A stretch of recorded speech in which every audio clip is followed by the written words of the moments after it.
Recovery Sort Of is a podcast where we discuss recovery topics from the perspective of people living in long-term recovery. This podcast does not intend to represent the views of any particular group, organization, or fellowship. The attitudes expressed are solely the opinion of its contributors. Be advised, there may be strong language or topics of an adult nature.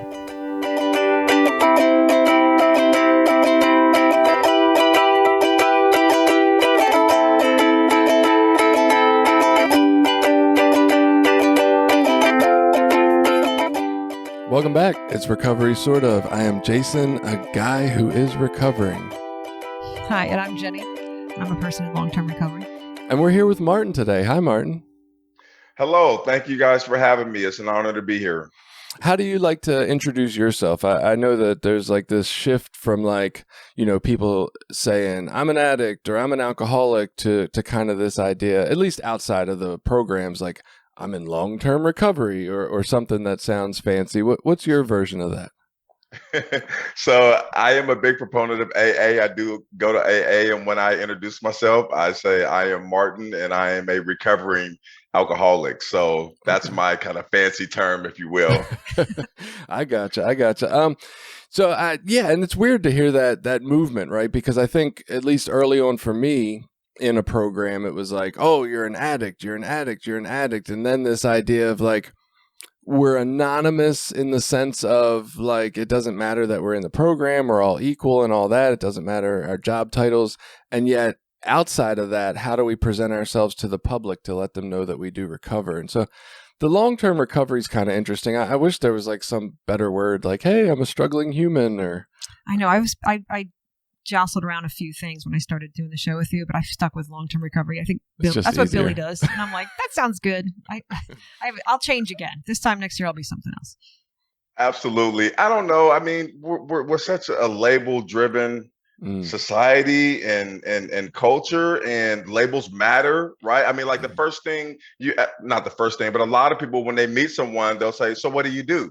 Right? Oh, I'm this, I'm that. Again, the labels is, those are kind of at the forefront of our identity.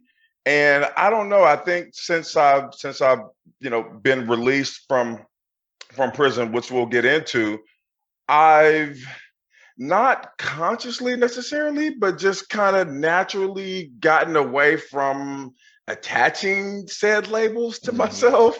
I don't know, because I just want to live freely, and I don't want people, I think what it is I don't want people to prejudge me based on a label. If that label comes before me, right? Before I'm actually able to introduce myself and have a conversation, then they've already got 5 or 6 or 10 things going on in their head about who I am and what I'm about. So I don't know. I mean, God bless anybody who, leads with labels, but I personally tried not to. No, and I think that's beautiful. One of the things you said, God, we're going to get off topic before we even start. One of the things you said was that question of like, hey, what do you do for a living? And it's like one of, at least from my opinion, it's one of the most shame-inducing questions for many people, because a lot of us aren't living maybe the job title that we wish we were, or we're not enough in society and we're searching for that. And so I try to at least reframe it to, hey, what do you do for work? Right? Because nothing is the total person. Every little piece of this is just a piece of who we are, right? Maybe I have depression. That doesn't mean I'm just a depressed guy. I'm a whole lot of other stuff too. 100%. And I think that's really important to assert, but we do place such a great emphasis on even the work that we do. But I think that's good that you make that distinction. There are many, many facets to us. And I think now that you mention it, Jason, I think maybe perhaps the reason why I don't, lead with labels is because there was so much shame and just feeling inadequate around my job title as a young man, right? I felt that I should, be in college and be a student, and then after that I should be making 6 figures at just this big grandiose plan, and I was never that. And so that deep sense of just feeling inadequate and not enough and not measuring up is what ultimately led into my need to drink, and which evolved into full-blown alcoholism by age 16. And so I think maybe subconsciously that's why I don't place such an emphasis on the labels. I don't know. No, that makes a lot of sense. It's incredible to me, and not that I don't understand it, but it's still, I guess, mind-blowing in some ways. Like, a lot of the people I see will be talking about, well, why don't you leave this job you're at? Or why don't you do this if it would make you happier? And the priority level our society puts on money and success over happiness, right? Because we don't walk up to people when we meet them and say, man, what do you do for fun? Right? Right. What's your hobbies? What do you like to get into? What really gets you going? What are you passionate about? We're like, what do you do?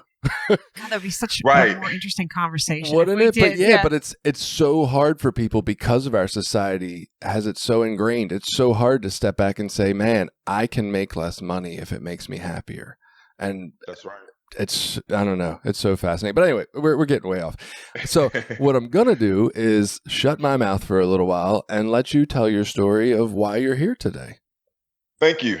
So just to give a little backdrop that leads into why I'm here today. So I was a pretty shy kid growing up.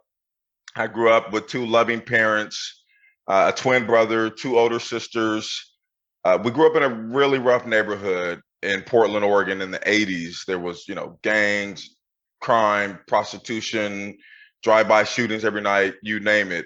But my parents, I think they did everything they could to shield my siblings and me from all that chaos by having us enrolled in after-school activities, Little League, Pop Warner football, Cub Scouts, all of these things. And that worked well until I got to high school. And that shyness kind of really overtook me. And so at that point, the peer group becomes more central in our lives, and we're looking to gain independence. And so those things were heavy, heavy, heavy influences that led me to hanging out with the wrong group. And with that wrong group comes a lot of bad decisions. And so that's when my drinking started. And I remember the first time I drank, I was at a party at 14 years old, and the guy had handed me a beer, and I'm thinking, there's no way I can drink this. Like mom and dad are going to kill me if they find out, right? We weren't raised this way. But I knew if I was going to be accepted, which was the most important thing by this group, then I had to do what they were doing. And so I took the first few swigs out of that disgusting beer, but I'll tell you, it my chest warmed up, and my inhibitions come down, and I'm free to actually be sociable and to talk to girls. Like this is a miracle, right? It was a miracle drug. And I was like, oh my goodness, I can finally be myself. This little liquid in this little can is allowing me to be myself, right? And so that was kind of the beginning of my fascination with alcohol. It progressed over the next couple years into something much darker. By this time I had started to really question my identity, and there were some real deep-seated insecurities that started to take root. So growing up where I grew up, again, it's like 90% Black, it's impoverished, it's just a terrible neighborhood. 15 minutes away at my school, we were a pretty mixed group of kids. And so I noticed that a lot of the white kids, they got cars when they turned 16. They lived in the better side of town with manicured lawns and, no trash on the street. And it was just a totally different world. And I was thinking in my adolescent and pre-adolescent brain that they must be inherently better than me because they get to live this way. And how come all my people, have to live this way? And so that's kind of where that identity crisis came. I remember, around 15, 16 years old, I would literally, dress a certain way, talk a certain way around my peers in my neighborhood. And I had an after school job at an ice cream parlor at 16. And so when I would go there, all the kids that worked there were white. And I would hang out with them after work. And I would literally change my clothes to like the Tommy Hilfiger and the polo and, kind of the more preppy. And I would literally change my vernacular to match how they spoke, because that's how I was going to be accepted. And so I'm navigating between two worlds but I'm never really feeling entirely comfortable in either one, if I'm being honest with you. So it just caused more internal conflict that I didn't know how to cope with. And so the alcohol became my best friend and a way to escape and not feel. And that's when it really took a dark turn. And so I became an alcoholic by age 16. And that eventually led into the reason why I'm here, because on New Year's Eve of 2003, it started off like any normal day. I was living with my girlfriend in Vancouver, Washington. I worked at a warehouse in Portland. I kissed her goodbye. I go to work at 6:30 a.m. I remember we had gotten off work because of the holiday, and it's about 11:30 or so, and we're wrapping things up, ready to clock out. And my boss jokes with us and says, "You guys go out and have a good time tonight, but please don't let me wake up and see you on the front page," right? Of course, we laugh it off. We clock out. We leave. I go to the liquor store. I bought a fifth of gin. And then I proceeded to my parents' house to hang out with my twin brother because that's where he was living at the time. And so I get there, we hang out, I drink the alcohol, and then he and I had made plans for later that night to attend a friend's house party. And after I drank that fifth of gin, you would think that would be enough for one person. It was not. I went back to the store. I bought 4 24-ounce cans of beer. If you're doing a quick math on that, that's 96 ounces of beer that I consumed between the hours of about 5 and 8 o'clock that night. So then my brother and I decided we would go to another friend's house in the meantime to hang out because we didn't want to get to the party too early. So we get to that friend's house, we hang out, the three of us drink a pint of Hennessy together. It's now about 11 o'clock. So we go to exit his apartment to go to the party. And as we're walking out the door, his mother admonishes us and says, "Y'all be careful tonight. You hear?" And of course, we said, "Yes, ma'am. Yes, ma'am." Obviously, we had no intentions of being careful that night. So we get to the party. We see a bunch of old classmates. We drink more alcohol. Everything is great. We bring in the new year. We exit the party at about 12:15 a.m. And I take my friend home without incident. I get back onto the freeway to take my brother home. And at this point, all I'm thinking about is how exhausted I am. And I just want to get home and go to sleep because I know I didn't have to work the next day. I've been drinking all day. I think I had one meal at around 4:30 or 5 o'clock that evening, early evening. And on the freeway, I begin to elevate my speed to about 80 miles an hour. And this makes my brother nervous. He says, "Hey, man, you should slow down. The police are out, it being a holiday and all." And I thought, well, that makes sense. So I went ahead and slowed down. So we continue to drive on the freeway, take the exit about 10 minutes later. We're now driving in a residential area. And again, I began to pick up my speed. It's about 60 miles an hour in a 35 zone. And he, this time he gets mad. He says, "Slow down before we crash." And I snap back at him, "Man, calm down. I know what I'm doing. I got this." Nonetheless, just to keep him quiet, I went ahead and slowed down. So we continue to drive, and we're just about to turn on to our parents' block where I'm going to drop him off. And he suddenly realizes he's all out of cigarettes. So he says, "Hey, bro, let's go up the road so I can get some cigarettes. I'm all out." And in my mind, I'm thinking, great, here's one more stop that I don't want to have to make. So we continue to drive for 2 blocks. And then about 2 blocks from that point, there's an intersection. And I'm looking up at the light, and the light is yellow. And as intoxicated as I was, I still knew there was no way I was going to make this light. But it didn't matter because in a split second, I had made up my mind, I'm not going to wait. I'm going to go right through. So I immediately punched the gas, and I'm almost, tunnel vision. I don't see anything to the right or left of me. And within seconds, just boom.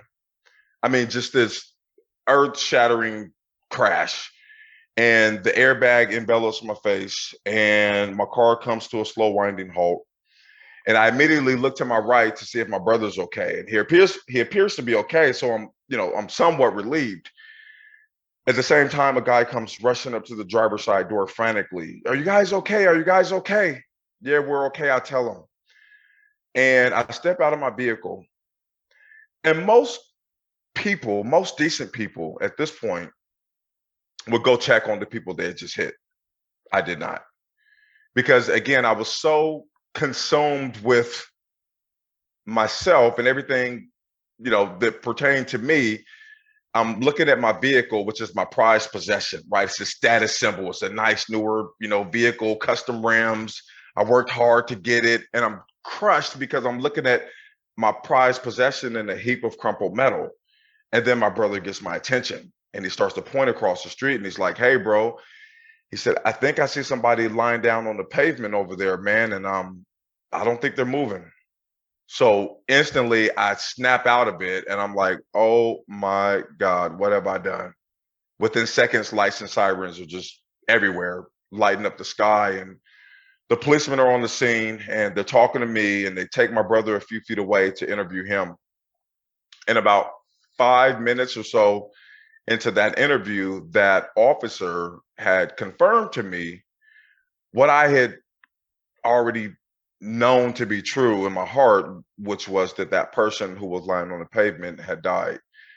And they informed me that another was being driven by ambulance to the hospital just blocks away. And so I'm placed under arrest. I'm put into the back of the cruiser. We head for downtown for processing. And from the back seat, I'm listening to the police radio because there's a lot of chatter about the crash, obviously. And about 10 minutes into that ride downtown, it sounded like, unbeknownst to me, there was another passenger who was in the vehicle who had died at the scene. And so I asked the officer from the back seat, I said, "Excuse me, sir." I said, "Did I just hear that correctly? Did I just hear that somebody else died in that crash?" He said, "Unfortunately, yes." So, I mean, I was already like, just the sheer devastation of knowing that you're responsible. I'm 24 years old, right? And I'm now responsible for two human beings no longer being here. Two people I had never met, never talked to, had no idea who they were, what their lives were like, who their kids were, nothing. So I'm responsible for that. But there's another side of this where I still know in my very intoxicated mind that in the state of Oregon, a DUI manslaughter qualifies as a violent person-to-person crime, which requires a mandatory minimum of 10 years day for day in state prison.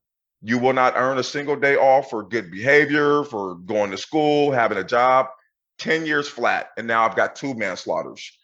So I know I'm looking at about 20 years in prison at this point. So we're driving through my neighborhood on the way to downtown, and I'm looking around, kind of taking in my last memories, if you will, as horrific as they were. But I knew I was not going to see that neighborhood for about the next 20 years. So that became the worst day of many people's lives. God, that's a tough story, Martin. I really appreciate you even being willing to come on and share about it. I just, there's so much guilt and shame when we stop using our substance, right? I would venture to say, I think guilt and shame is kind of what shoved a lot of us in the direction of using the substance for relief to begin with. Just no ability to tolerate the amount of guilt and shame that was felt in our bodies, whether that's given to us by our parents, by society, by our peers, whatever it is, right? There's just this high level of like, I am a terrible thing, and if anybody ever finds out, they'll hate me the way I hate me. And so I kind of think that's why we start using the substances. But then, at least my experience getting off of it, people feel this great guilt and shame. And I can't imagine having such a big event in my life, right? Like I felt guilt and shame for, and I'm not trying to minimize my own experience, but for cheating on a lot of people and for hurting a lot of people's feelings and lying and, doing some not so great things. But like, that is a really big guilt and shame piece to try to, I don't want to say get over, but to tolerate and to live with and to move forward with. And that's got to be incredibly challenging for you in the today. Well, right. And so I'll say that for the first 3 years of my incarceration, I lived with that shame and guilt immensely. So, well, but before I get there, let me just back up and say what happened 3 days after this crash that actually set me on the path that I'm on now and the work that I do. So 3 days in, I'm in my cell. I'm minding my own business. I get the Oregonian newspaper slid underneath my door by some random person. I don't know. I didn't ask to see a paper, but this paper comes under my door, and I think, well, there must be something in here for me to read. So I'm thumbing through that paper, and I see my picture on the front page of one of the sections, and I begin to read the article. And with each paragraph that I read that morning, for the first time in several days, my faceless victims became people. And these people had a story. And their story was, ironically, that they were in recovery at the time of this crash, that they had devoted their lives to helping people get clean and sober. I remember the two women who passed away. They would watch women's kids so that they could attend AA and NA meetings. They volunteered at Volunteers of America. They volunteered with Mothers Against Drunk Driving, if you can imagine that. So when this crash happened, I mean, the community was crushed. I mean, the community was the recovery community. They had two pillars who had devoted their lives to this service were now taken away. And so the columnist had highlighted all these ironic points, and then he concluded with a statement that changed my life forever. He said, quote, "Perhaps the person they will have ended up helping the most is the man who's charged with killing them," end quote. And even though I'm 24 years old, I know I'm looking at about 20 years in prison. So I couldn't fully grasp the value in what he had just said, but it was so profound that I was determined to figure out what those words were supposed to mean for my life going forward. So like I spent the next 6 or 7 months literally meditating on that phrase, hearing it just over and over and over in my head. And then it came to me. It didn't come from some vivid dream or, some thunderous voice from the heavens or anything like that. But, just the firm conviction that the only way this tragedy will not be in vain is if I carry on these people's legacies, right? If I devote the rest of my life to do everything I possibly can to ensure that something like this never happens again, so that no other family has to feel this utter devastation. So in that moment, I vowed to do that. I didn't know what that was going to look like over the next however many years I would go to prison. At that point, I didn't know, but I knew that I was committed to that cause. And so fast forward to go into the part of guilt and shame. For the first 3 years of my incarceration, I'm trying to, set myself on this mission of, learning everything I could about my own addiction so that I could help other people, right? So I'm taking one community college course at a time, which is what they offered at the prison. And I'm, getting some momentum in that regard, but I still feel stuck, right? I don't feel like there's a lot of internal work going on. And I realized what it was that utter shame. I think guilt and shame are different, right? Guilt is a healthy thing. When we do something wrong, we feel badly about it. It should lead us to not do the same thing. Shame is more of like an overarching dark cloud that you can't escape, right? It is a character assassination. I am terrible. I am not worthy. I don't deserve. Right? It's just these character assassinations that keep you stuck, right? There's nothing healthy in my mind anyway about shame. There is when it comes to guilt, because it's more short-lived and it's a behavior corrector, right? It's used to correct the behavior. So I was wallowing in shame, and I thought at least that was my way of kind of honoring my victims, because I refuse to ever forget about what happened. And when I say that, every December, for the entire month of December, I would relive that entire day, every day for all 31 days. From the moment I woke up and kissed my girlfriend goodbye to the moment I was in that police cruiser headed for downtown, I relived that day. And it had me depressed. I was not working out like I normally would throughout the year. I wasn't going down to eat the meals in the chow hall. I would sit on my bunk and eat a ramen soup or something just to have some nourishment. I wasn't my, regular kind of, gregarious self. And I felt that that was necessary for me to, show my victims, or I don't know, show myself that I was never going to forget this, this was my kind of my burden to bear.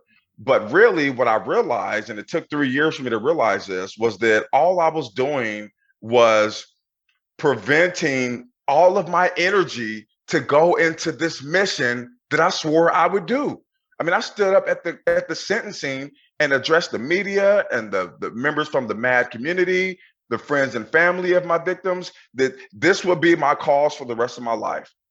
And I realized that I wasn't fully honoring that, because the energy that I had, we only get so much energy in a day, I was choosing, it was a choice. I was choosing to waste it on this, pity party, this, just miserable state that was not allowing me to throw myself into this cause and this purpose like I said I would do. So once I understood that, then it kind of clicked for me, and I allowed myself to release myself of that, and I was able to fully commit myself to this cause and this mission, and thank goodness I did, because it allowed me to get to where I needed to be to really to honor them in the way that they deserve. I feel like with that article from the paper and the statement the reporter ended on there, we could probably wrap up this podcast, and it's like the most powerful podcast we've done, period. Like, we don't even have to do any more. We're going to do more. But I just, that was like such a, I don't know, I got a little bit of chills from that. Guilt and shame. So I can't say that I totally 100% agree with this anymore, because I've heard some other takes, but Brene Brown presents them as: guilt says I did a bad thing, shame says I am bad. And those are two very, very different concepts. And while I don't know that that's completely accurate, I think it is a really good framework to just kind of begin looking at guilt and shame as having some different things. I do think there's times where guilt doesn't necessarily need to change our behavior. Like, sometimes we just need to feel guilt because we feel guilty because we're human, and that's how it is. And it doesn't mean we're doing the wrong thing. But also, a total aside note, and I'm sorry if this is offensive to Oregon persons, but Oregonian is like the worst word in the world.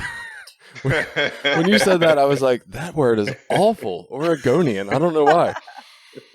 It's funny enough, I was just in Portland like 2 weeks ago. And I had this vision because, Oregon has decriminalized everything, and they're about to have psilocybin as a therapeutic intervention. And I was like, man, this place is going to be like utopia.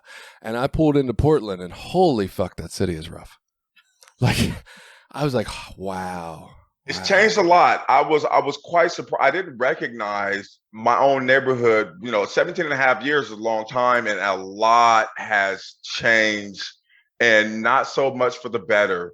I was taken, by just the massive amounts of homelessness, yes. The homeless camps, the trash. I mean, it is insane, and there is crime that is pervasive, and the police seem like they literally do not care.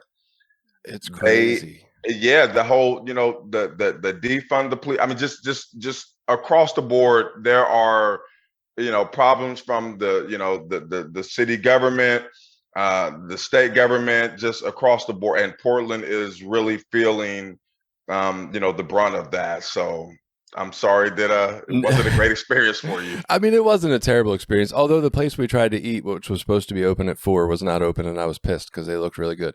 But that's a whole other story. So yeah, we came down from Seattle, and we pulled in. It was like right on the north side of Portland to the hotel we were going to stay at for the night. And we took like the first exit off the freeway into Portland, and there was tents for the homeless right there on the first exit. And I was like, oh. And honestly, I got to say, so we just did a trip kind of across America and back. For homelessness really stuck out to me everywhere I went, because I get up early, and so I'd go out in the morning to get a coffee. And that's when, a lot of the homeless seem to be pretty active and moving around and everything. And I'm like, holy fuck. Like, this is not what I expected from my U.S. tour, was to like just see homelessness everywhere. Doesn't it get cold there? Doesn't it get pretty cold in Portland? Well, Not terribly cold. No, it's more it's like it won't get terribly hot. Although the day that I was released last year on June 28th, it was 117, hottest day on record ever. And I'm thinking, great. I mean, listen, I'm not complaining. I'm free, but oh my goodness. But no, normally like the hottest you're gonna get in the summer is 90. And the coldest you're going to get in January or February is probably like 40. Oh, well, then it's a great place to be homeless. That was where I was getting at. If you're going to be homeless, why not Portland? It's nice. Which is interesting because where Portland is, it must be like I don't know why. It rains about 300 days a year is what happens. I mean, it just rains just because. Well, it totally didn't rain the day I was there, so thank God. Very good.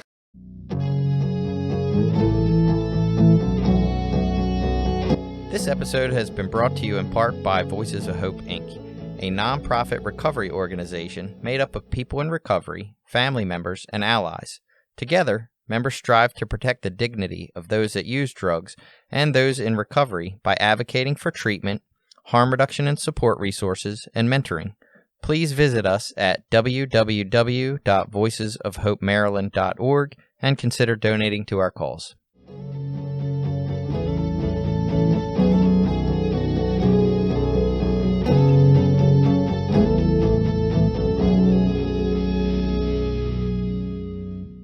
You expressed the thing, and kind of goes back to that article and that statement of like perhaps the life they changed the most was yours, right?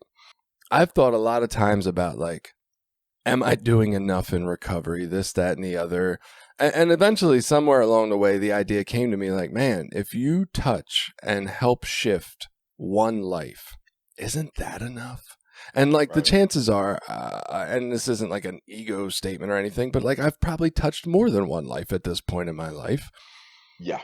But I don't know. Like I've thought about this idea at a time when my ego felt out of control. I was like, man, I want to pray for humility or less ego, but like I'm scared to, because what would it take to make me more humble, right? Do I need to end up like in a wheelchair where I can't run with my kids anymore? Like, what is it really going to take to do that for me?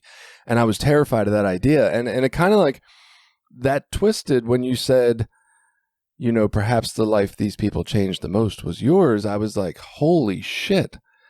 I want to help change people's lives for the better, but at what cost? Like, would I be willing to go through something like that to help change somebody else's life? Like I guess when we get into the idea of helping change a life, I would never really think, oh yeah, well, I'm willing to go to the lengths of giving my own to do that. Like that's kind of wild. Well, but aren't you doing that? Just the interviews you're having, you're sharing your life, like the most, intimate parts of your life. The parts of your life that you're not so proud of, you're sharing that with the world, and people identify with that. That resonates. And if it's just giving somebody a new perspective to think about their own life and what they're going through, if it's giving them a tool to add to their toolkit to be able to cope with something better, so that they can either stay in their recovery or to get into recovery, then isn't that changing lives? I mean, everybody's low doesn't have to be right, like just this sheer tragedy, right? Everybody's rock bottom is different. Rock bottom is when you stop digging. That's your rock bottom, right? And so everybody's journey and the impact and the ways in which we reach people is going to be different, because we are different and diverse as human beings, right? And so again, it should never be a comparison. And again, we do that with a lot of things in our society, right? Comparing the jobs and the amount of money and the car we drive and the house we live in and the bank. All this stuff is a comparison, and it takes us from just being within ourselves and being in tune with ourselves and understanding, well, what is my purpose? What is my cause? How can I have an impact on my world today and the people around me today? Right? This person may be, affecting, 1 million lives, and I'm affecting 2. But guess what? We're both, essentially doing the same thing by helping humanity, right? And so as long as everybody is kind of driven by that and not what this person is doing, that person is doing, what they have, what I don't have, if we can get away from that, then we would do ourselves a real service, bring fulfillment to our own lives, enable us to be the best humans we can be, which, just inherently affects those around us in a positive way. And so for this was my moment to kind of assess a lot of things going on in my life, and kind of, I delved into my education and started taking sociology classes and psychology classes, and learned a lot about kind of the origins of my addiction, both the kind of broader societal effects that played a part, but then also the cognitions and the psychology and psychosocial development and all of those factors that weighed heavily on me that led me to my addiction. And so the more I learned, I ended up getting I got a bachelor's in sociology. I got a master's in psychology. I had to pay for all of my education. The system doesn't pay for you to go to college anymore like they did in the 90s, right? So I was fortunate, fortunate and unfortunate. So I lost my father 3 years into my sentence, and he had worked hard his whole life to take care of the family. So he had insurance policies, he had a pension. So I was able to get that money even while incarcerated. Got that money put on my account, and I was able to then fund my education. So I took courses, distance education courses from Louisiana State University, Indiana University. Nothing is online. We don't have online access to anything in Oregon prison. So everything was done through the mail.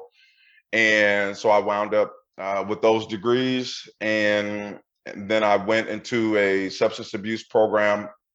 And I went through it as a participant first to understand everything about the program. And then I was able to intern there. This is, again, within the prison setting. And I started to mentor guys. And I would lead the groups. And I would learn about assessments and, treatment plans and all that good stuff. And so I was able to get state certified as a substance abuse counselor a couple years before I was released. And so that enabled me to go right into this field upon release. Meanwhile, about 6 years before my release, they started to bring in victims of DUI drivers, people who had lost loved ones to DUI drivers. They would bring them into the prison, and it would be 50 inmates in a circle. And they started these DUI victim impact panels. And I remember one of the guys, he was doing life. I had never met this guy, but he approaches me in the hallway. And he says, "Hey, man," he says, we're going to start these DUI victim impact panels. And I know that that's why you're here." And I'm thinking, well, I don't know you. How do you know why I'm in prison? People have a way of finding out why you're in prison, right? So he knew I was in prison for a DUI crash. And he said, "I'd love for you to come and share your story." And I had never, told my story. I never verbalized this thing from beginning to end, but I knew that this was happening for a reason, right? And if I'm going to be on this mission to honor my victims and try to prevent this from ever happening again, then I have to do this as uncomfortable as it is, because I was pretty much, an introvert, really didn't care to get in front of people and talk about the worst day of my life. But if it was going to do some good, like you said, affect that one person, then I was willing to do that. And that was the beginning of this second part of this mission, where I speak in different states, some remotely, some in person, at DUI victim impact panels. I've spoken to kids who have gotten a minor in possession charge. So they're starting to head down the wrong track. I use my story with a slight emphasis on some other things to be able to reach them, so that they don't find themselves living this life of addiction and incarceration and jails and institutions and death, right? And so that's kind of been in large part what I've done since I've been out, is continuing with this mission. I'm a drug and alcohol counselor and work on a suicide prevention line. And I talk to military veterans who struggle with PTSD. I talk to seniors who are lonely. I talk to youth who are in a crisis. And I talk to people struggling with addiction to get them connected with resources. So I love what I do. I love my job. I wake up every day, and I'm literally excited and looking forward to the day, right? And then I relish the opportunities to speak at panels whenever and wherever I can. That is an incredible, I don't want to say finish because you're not done, but just finish to your story, or transition in your story maybe is a better wording for that. It really is. It's remarkable. I wanted to ask, you mentioned AA earlier on in the podcast. Did you get into the AA in prison? Yes. So around 2014, so I still have 7 years left. A buddy of mine was going to AA, and he'd be talking about these steps, these 12 steps, and moral inventory. And I mean, he lives and breathes AA. He had been down 22 years, and he's got a life sentence, so he may never go home. But he was all about AA. He'd be on the yard, with the big book, talking to guys about AA. And I was like, okay, this guy has figured it out, right? This is his cause. This is his purpose.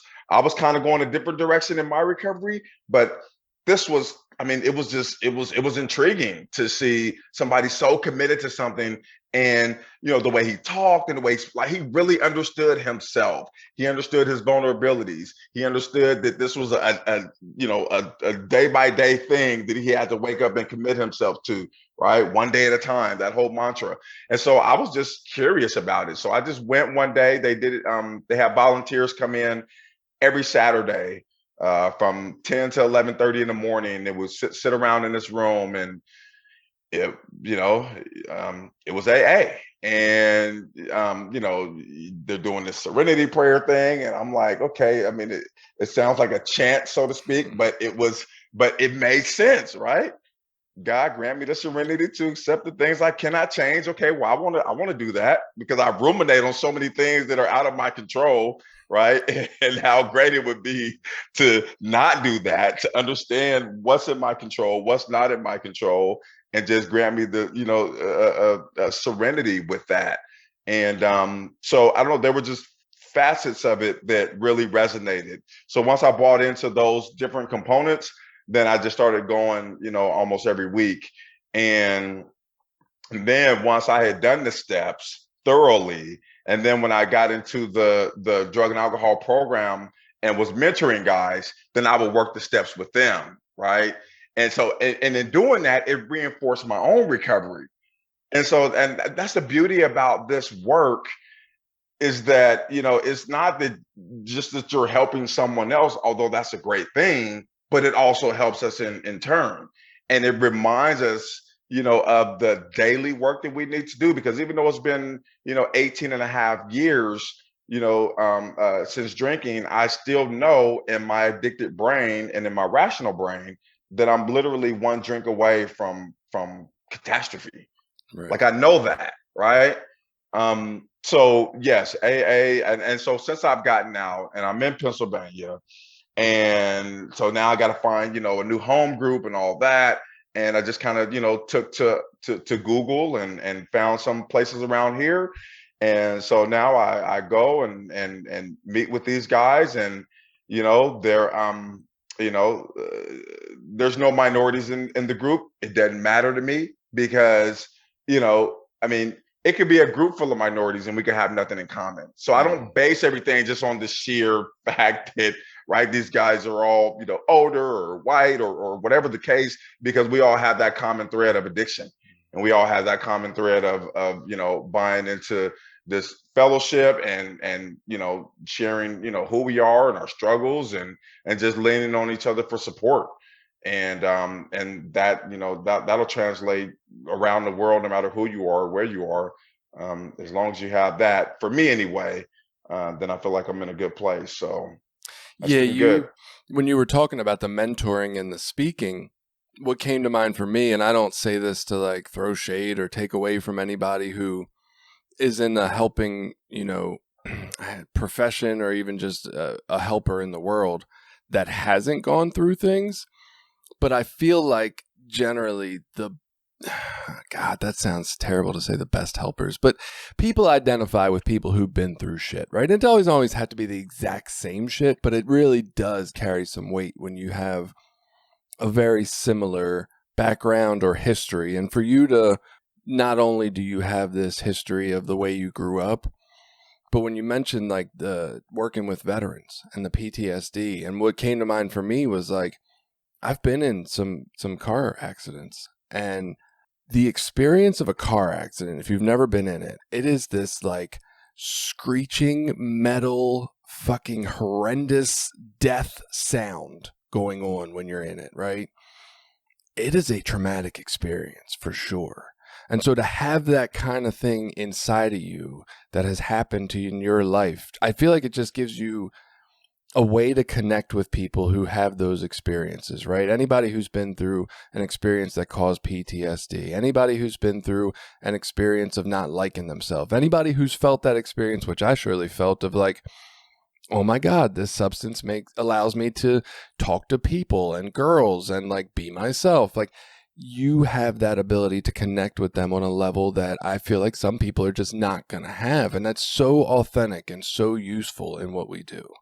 Right, and there'd be so many guys in the program when I was mentoring and counseling them, and they would want it because there was also obviously the civilian counselors there, and the guys would tell me, they'd be like, man, like even though this guy is smart, like he's got all the education, like he hasn't been there, and that's why I like talking to you, right? I like when you lead our groups because like you've been there.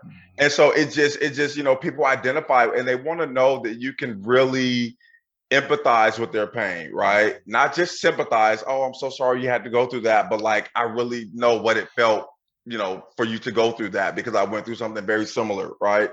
People want you to be able to really feel what they are feeling. And so it certainly does have its advantage. And I mean, you look at our profession, it's well over 50% of us have struggled with addiction ourselves, right? And so when people get clean and they find what works for them, then naturally they would want to give back. And give the best way to give back in this field is to either become a professional or become a volunteer and do some work in that way. And so it's certainly it's not something I would have wished for my life. I wish I would have never become an alcoholic. I wish I would have had it all figured out, from day one. But that wasn't the path that I was meant to take, apparently. And so I'm trying to do the best I can to work this program the best way I can and to fulfill the mission that I set out to do all those years ago. But again, I do it one day at a time. And I'll just say that I was worried before I got out. I was about 6 months to release, and now I'm really starting to think about the outside world. And I was apprehensive in the sense that I thought life would be kind of boring sober, if I'm being honest with you. Yeah. Because previously, all the way back to 14 years old, I had not been sober out in the free world. And so, but let me just say, I've been out a little over a year now, a year and almost a month, and I have lived my best life. Like I have gone skydiving and surfing and taken a cruise to the Bahamas, and I've been to Vegas and DC, and went and saw my Oregon Ducks play up there in Seattle, and just traveling and doing things I normally wouldn't do. I went rock climbing. I mean, just stuff I had never done before, right? But it's creating that same euphoric, dopamine-driven pleasure that we get from drinking, right, or using drugs, and it's creating it naturally. And I can remember the next day what I did the previous day, which is an awesome thing because there were many days where the blackouts took that from me. So, it is a myth. And again, our addicted brain will try to trick us when we're getting into, recovery. Will try to trick us and make us believe that life is going to be utterly boring sober, right? Your addicted brain will try to convince you of so many untrue things, irrational things, because its sole purpose is to keep you drinking, right? That's why you have to strengthen your rational brain, which is the next day when you wake up and you're like, oh my God, what did I do yesterday? Why did I do that? That's the part of your brain that you need to strengthen because that's what's going to keep you, kind of on your toes and allow you to counter this ridiculous narrative that your addictive brain will tell you. Because here's the thing, even a lot of people, they found that the number one reason, there's four primary reasons why people relapse, and the number one reason is negative emotional states. We hate to feel pain, whether it be grief or stress or worry, anxiety. We don't like that. And so once we have relied on alcohol to quell that, then we make that connection in our brain, our addicted brain, that this is a remedy for feeling these negative emotional states. And so that's going to be kind of your natural default. And so you have to then, again, challenge that with your logical brain that says, yes, it may take it away temporarily, but it's only going to cause greater problems later, right? And it doesn't take away the pain. It numbs it for a few hours, but when you sober up, whatever it is you were doing, it's still there, right? And so we just have to remind ourselves of that and have people around us to, hold us accountable. And we need, nobody can do recovery by themselves, in my opinion. Like, this is not done in isolation, because the worst place we can be when we're feeling bad is by ourselves, right? That's the worst place we can be as an addict or alcoholic. So anyway, I don't want to, get too long-winded here, but I'll just say that, there is help out there.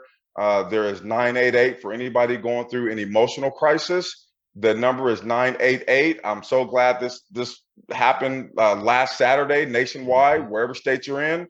You can call somebody and talk to somebody if you're going through, a hard period. If you're in recovery, not in recovery, doesn't matter. You can have somebody to talk to, and they can connect you with mental health and substance use resources in your community. There are online resources that are free. There are in-person resources, that are available.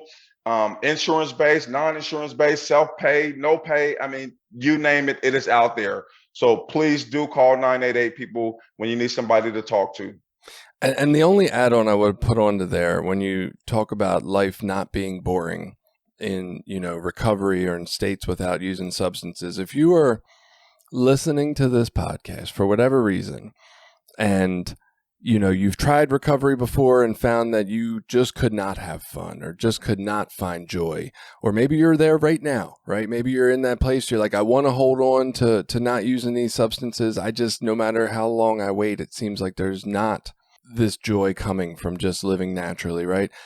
Seek professional help, because there are states of the brain, there are chemical problems, there are things that go on that lead us to using, and it's possible that there's some form of help or medicine or talking or therapy or whatever it is that can assist you with that, because that's a real thing, right? We do have this problem of connecting to joy or euphoria without substances, and I just want to throw that in there.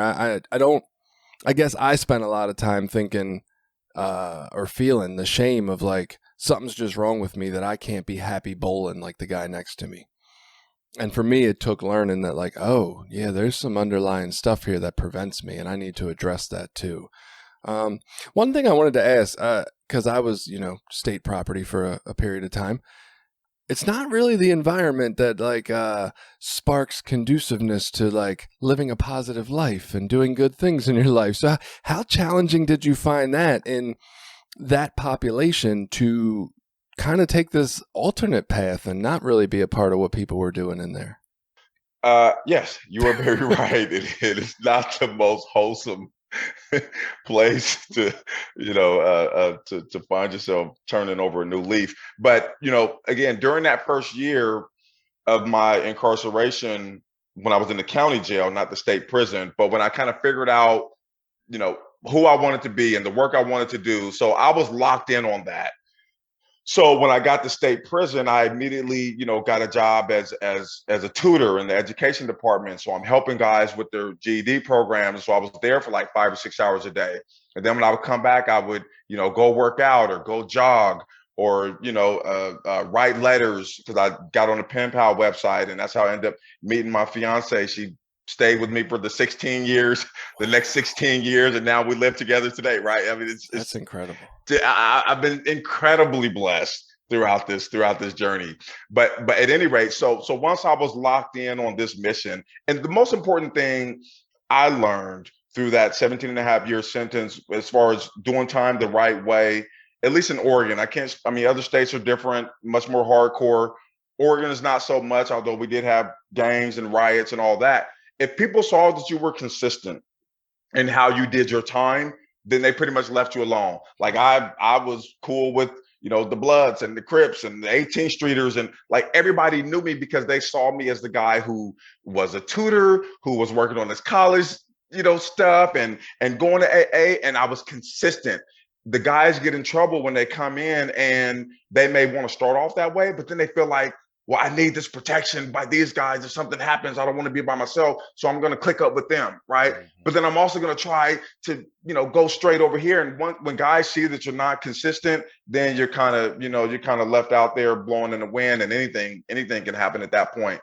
And so, and it was sad because so many of the young guys coming in were easily influenced by these older guys, of course, to, join this gang, click up with this group.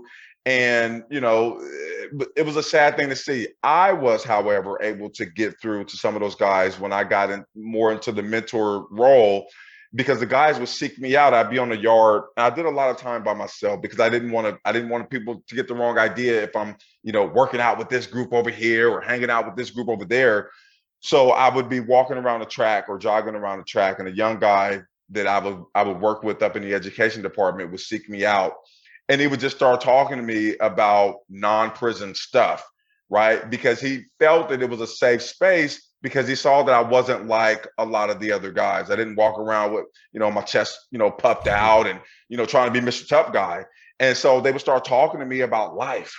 And that would lead into talking about some pretty heavy stuff, childhood traumas and fears, and, why they joined the gang, and, things that they wanted to do when they got out of prison, right? These aspirational things that they knew they couldn't really talk to anybody else about, because that would make them weak, right? That would make them appear weak and vulnerable. And so it was a great way for me to really kind of connect with people on a real level and give these guys something else to think about, beyond prison.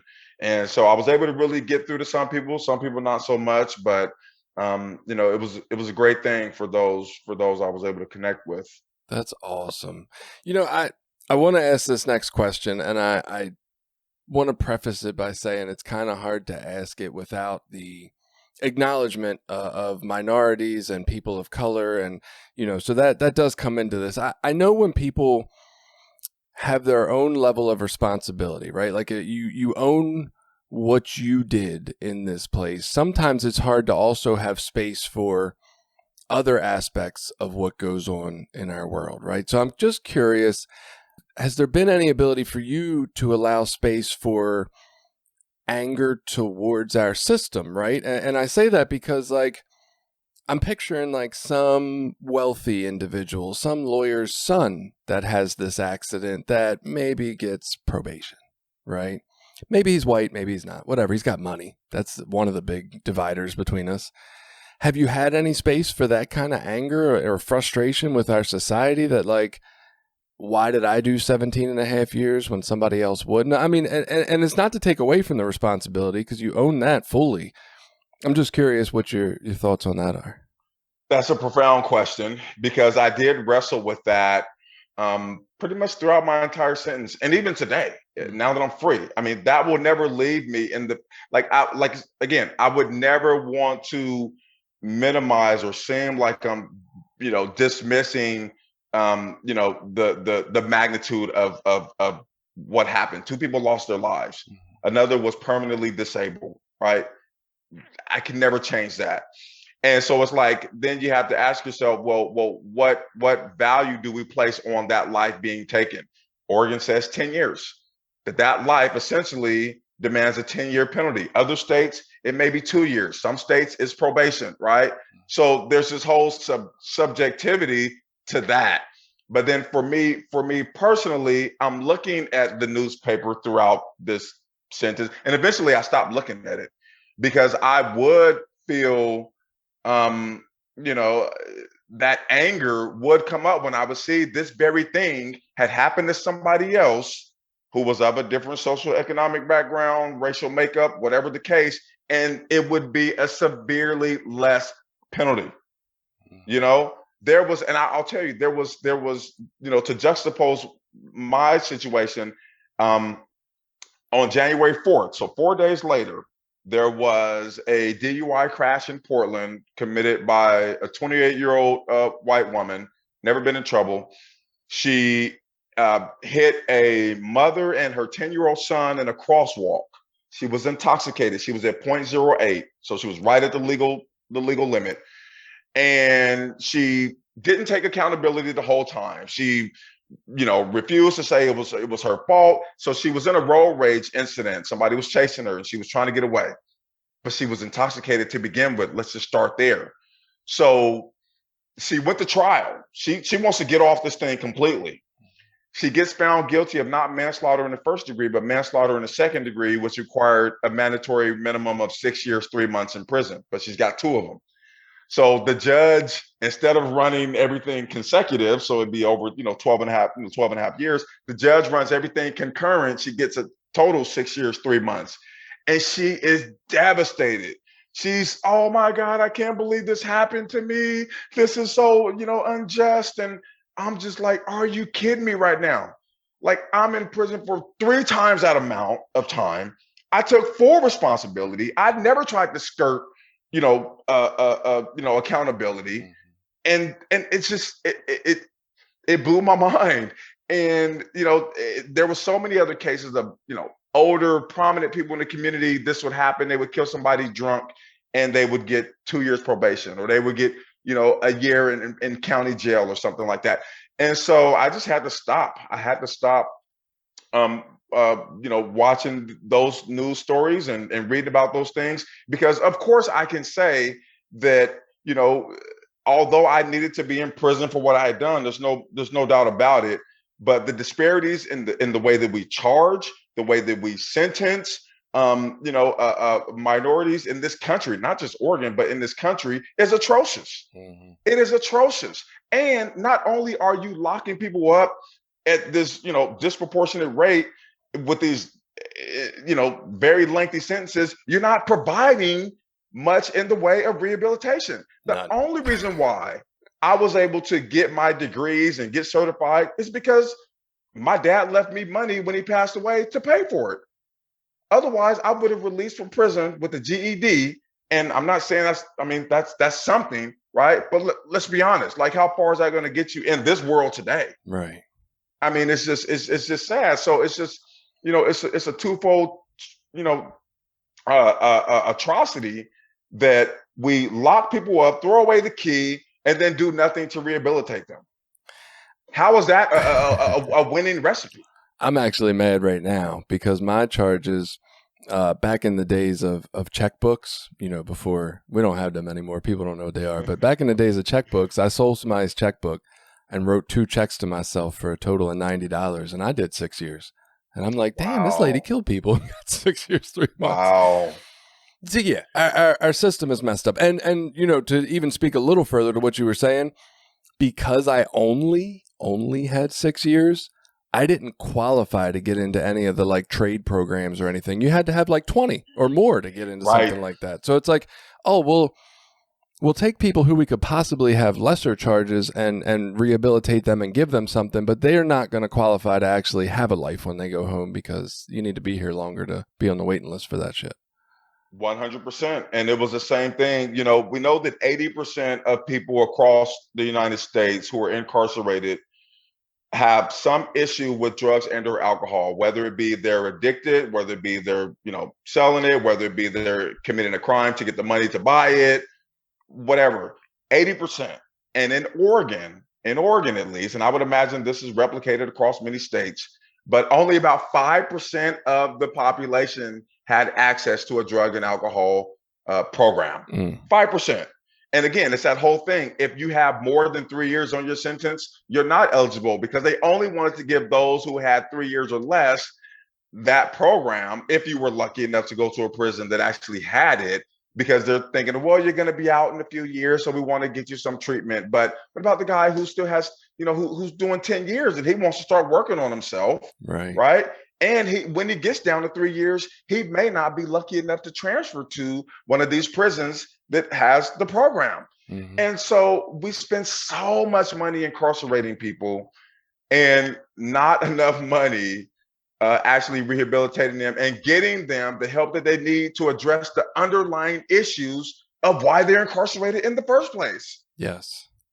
I feel like now I need to find somebody that knows all the facts and numbers to come on so we can do an episode about the state of our prison systems across the U.S. because it's atrocious. I agree. It really is. Maybe that's where my hopes for Oregon go. Like, they've decriminalized all these things. They're really looking progressive on that note. And maybe just at this point in time when I arrive there, maybe it does look like a fucking disaster. But maybe in 20 years, when the money from the prison system starts going into these programs that actually help people, because it's not a criminal act anymore, it's a struggle, right? Maybe that money does get reallocated and maybe things do turn around. And maybe in 20 years, I go to Portland and I'm like, holy fuck. This is what I thought I was going to see 20 years ago. It just takes time. So I can actually speak to that. Okay. So when they decriminalized small amounts of methamphetamine and heroin and cocaine and things like that, what happens is these people go to court and then the judge tells them to call me. So I actually work on it's called the Telephone Addiction Recovery Center line. And these people have to call me or one of my few colleagues. There's like 6 of us in the state that do it. And we perform a screening with them, a drug and alcohol screening. So we ask them a series of questions about their addiction and things like that. And a lot of people will call and they just want to get through the screening, get the certificate of completion, go to court, get their fine dropped, right? But what happens is, by and large, is that I'm able to have a conversation with them, because even if they're in pre-contemplation, we have the stages of change and pre-contemplation, you're not even thinking about it, so on and so forth. So even if they're in pre-contemplation, I can still kind of plant that seed about where there might be a problem here. So I'm not saying you have to get into treatment today, but let me give you some resources. Let me text you some resources in your community or online, whichever you're more comfortable with, so that they will be there if the day comes where you want some help.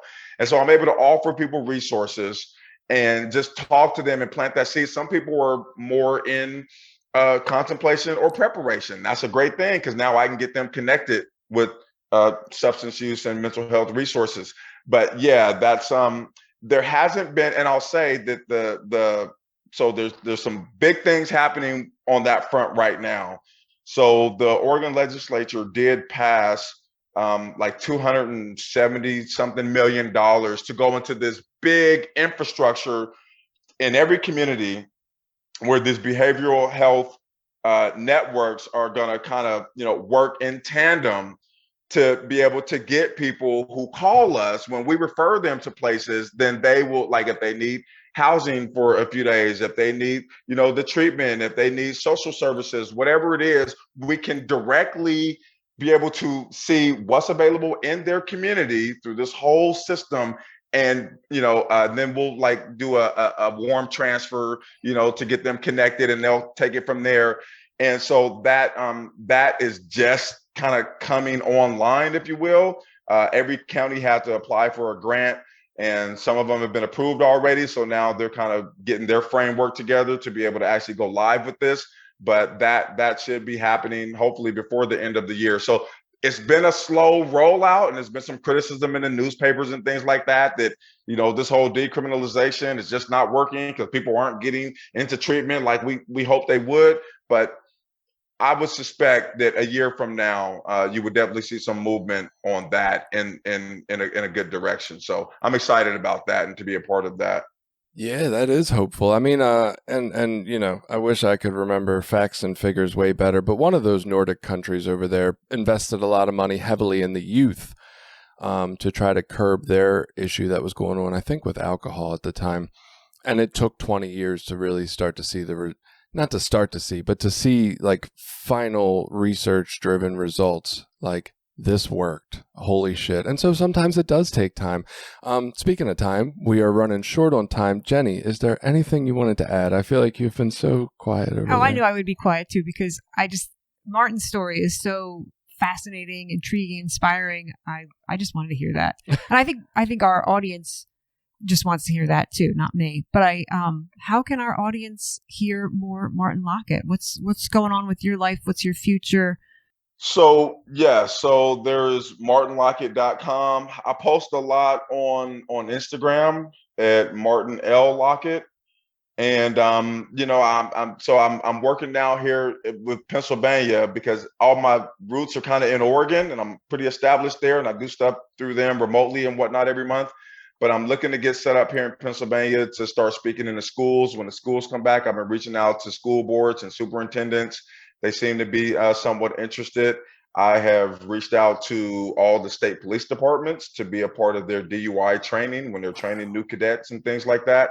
I've gotten a couple good responses, and then I'm going to be working with some of the counties, the district attorneys here who run the driver safety programs, and so I'm going to be meeting with them here hopefully in the next couple of weeks to get the 2023 calendar going, where I'll be set to speak at some of their classes. And so just looking to build a presence here in Pennsylvania, and we'll still do, some things obviously in Oregon. That'll always be kind of my home base, but martinlockett.com and at Martin L. Lockett on Instagram to kind of see what I got going on.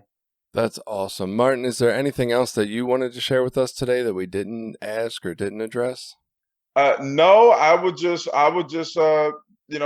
say for you guys to keep doing what you're doing. This is so incredibly important, the work that you guys do and delivering messages from all walks of life, but that all have a common thread when it comes to this disease of addiction. And so, we're all in this together, right? We're all in community when it comes to this, no matter where you are on this vast planet. We are doing this together. And so please, do reach out for help. Again, 988 is there, or, whatever you have in your state. And let's just continue to do this together and be there for one another. So thank you guys for what you do. It was an honor to be here. And I'm just really grateful. Man, it was so great to have you on. Thank you. Thank you for doing what you do. Thank you for really picking up the torch and having the fire inside to just to really shine that light into some of the darker places in our country and in our world. Thank you so much, and hopefully this isn't the last time we talk to you, Martin. Indeed. Thank you. All right. Have a good day, man. Thank you.